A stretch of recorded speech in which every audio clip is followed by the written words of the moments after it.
Hi guys, welcome my YouTube channel Gopal Krishna Sharma 1922। आज मैं आपके सामने एक दूसरी कविता लेके आया हूँ और कविता किसकी है? जयशंकर प्रसाद जी की है। और जयशंकर प्रसाद जी ने कब की ये कविता लिखी है?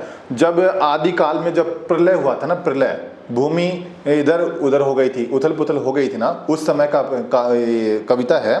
और उस समय मात्र इस पृथ्वी के ऊपर मनु ही रहे थे। मनु नाम के एक तपस्वी थे और उनको भगवान के नाम से उपाधि दी है। मनु भगवान वहां पर उपस्थित थे, वो ही जिंदा रहे और बाकी पूरी सृष्टि वहां पर खत्म हो चुकी थी। ठीक है, तो मनु भगवान वहां पर अकेले हैं, हिमालय की कंदराओं में अकेले हैं। वो क्या सोच रहे हैं, किस प्रकार के उनके मन के अंदर उथल पुथल हो रहा है, क्या विचार विमर्श वो कर रहे हैं वहां पर, तो इस कविता के माध्यम से मैं बताना चाह रहा हूं आपको।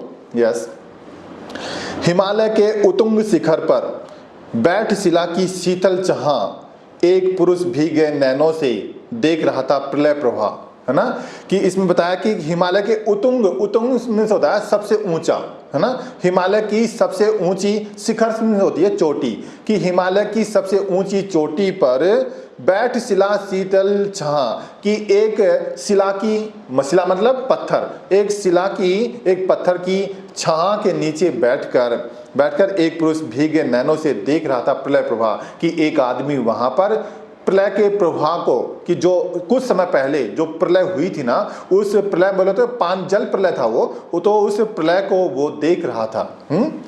देख रहा था। नीचे जल था ऊपर हिम, अर्थात उसके नीचे यदि वो नजर डालता है, वो मनु भगवान यदि नीचे देखते हैं तो नीचे संपूर्ण पृथ्वी पर उसको जल ही जल नजर आता है। और यदि वो ऊपर नजर डालते हैं तो हिमालय पर्वत पर हिम हिम, हिम मतलब बर्फ, बर्फ ही बर्फ नजर आती है। नीचे जल था ऊपर हिम था, एक तरल था एक सघन, बोले तो तरल मतलब पानी को देखते हैं तो वो तरल पदार्थ है, और सघन मतलब कठोर। और ऊपर यदि आकाश में देखते हैं, ऊपर की साइड में देखते हैं तो हिमालय के ऊपर बर्फ जमी हुई है, वो कठोर अवस्था में है। ठीक है भाई, कि एक तरल था एक सघन, एक तत्व की प्रधानता, लेकिन उन दोनों में, पानी में और उस बर्फ में एक ही तत्व की प्रधानता है, दोनों में एक ही तत्व है। वो कौन सा है? जल तत्व। उस बर्फ में भी जल है और जल में भी जल है, एक ही तत्व की दोनों में प्रधानता है।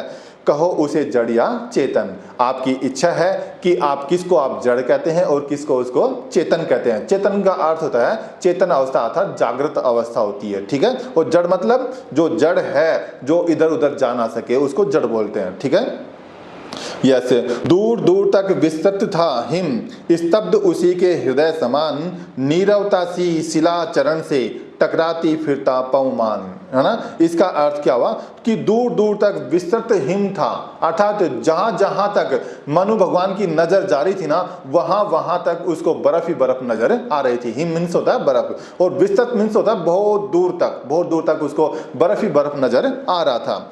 स्तब्ध उसी के हृदय समान, कि जिस प्रकार से उसका हृदय, अर्थात कोई भी एक मनुष्य रहता ना, अकेला मनुष्य कहीं पर भी रहो, चाहे परिवार में हो चाहे गांव में हो, अकेला मनुष्य यदि कहीं रहता है तो उसका जो हृदय है ना, वो स्तब्ध हो जाता है, वो एक जगह रुक जाता है, उसमें सोचने और समझने की शक्ति खत्म हो जाती है। अकेला मनुष्य क्या करे, कुछ भी नहीं कर सकता। ठीक है ना, तो उसी प्रकार वो उस समय तो संपूर्ण पृथ्वी पर ही एक अकेले मनु भगवान ही जिंदा थे, तो वो तो क्या करेंगे, अब वो अकेले बैठे हैं वहां पर और अकेले इस प्रकार से चिंतन कर रहे हैं। तो उनका हृदय था वो बिल्कुल स्तब्ध हो गया था, बिल्कुल रुक गया था, और उसी हृदय की स्तब्धता के तरह ही वो संपूर्ण पृथ्वी पर बर्फ ही बर्फ नजर आ रही थी।